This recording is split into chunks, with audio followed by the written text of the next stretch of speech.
Good afternoon, everyone. My talk today is about history, a subject which is my favorite because it gives wings to my imagination and I get to experience the making of leaders, birth of empires, political upheavals and construction of the world as we know it today. People without knowledge of their history, origin and culture are like trees without roots. Unaware of their own character and disposition, they are bound to make wrong decisions and will eventually fail. The historical narrative of a people, it can be a family, a city, or a nation, is the bedrock on which the edifice of their future is built.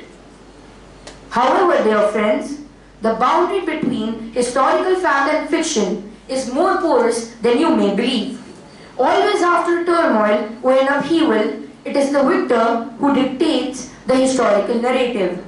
The kings in ancient and medieval period did it, and in modern times, both dictators and political parties do it. Naming of roads and institutes, erection of statues and monuments, and commissioning of sponsored historical documentation are some of the means to this end. And all this has larger purpose than self-aggrandization. It is because the one who controls the present controls the past, and one who controls the past controls the future.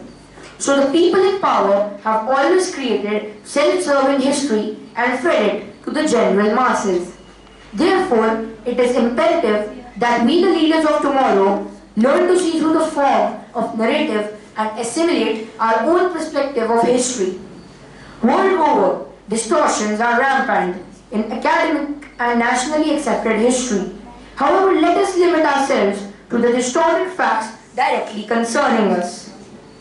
This is a Holocaust by Nazi Germany during World War II, with 6 million deaths, is documented as biggest crime on humanity. However, 35 million deaths in 12 severe famines created by British Raj in India has not been condemned in the same measure. Is it because Hitler lost World War?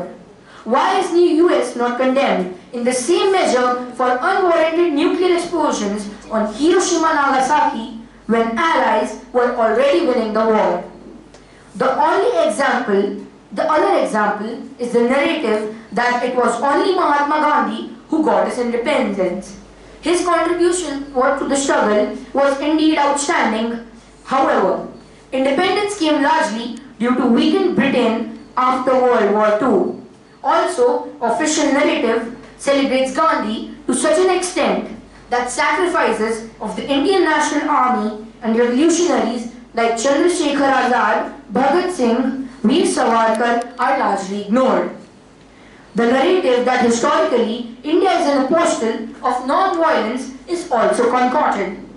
It conveniently ignores the Mahabharata and the Ramayana. Cornerstone manuscripts of Indian civilization celebrate war. Because of flawed understanding of history, the nation assumed that our neighbors will also be peace-loving. As a consequence, we have Pakistan-occupied Kashmir and humiliation of the 1962 war. Dear friends, to conclude, we are not makers of history, we are made by history. Flawed or incomplete understanding of past will result in critical errors in decision-making and endanger our future. Therefore, for any society to flourish, objective understanding of history is inescapable. Thank you.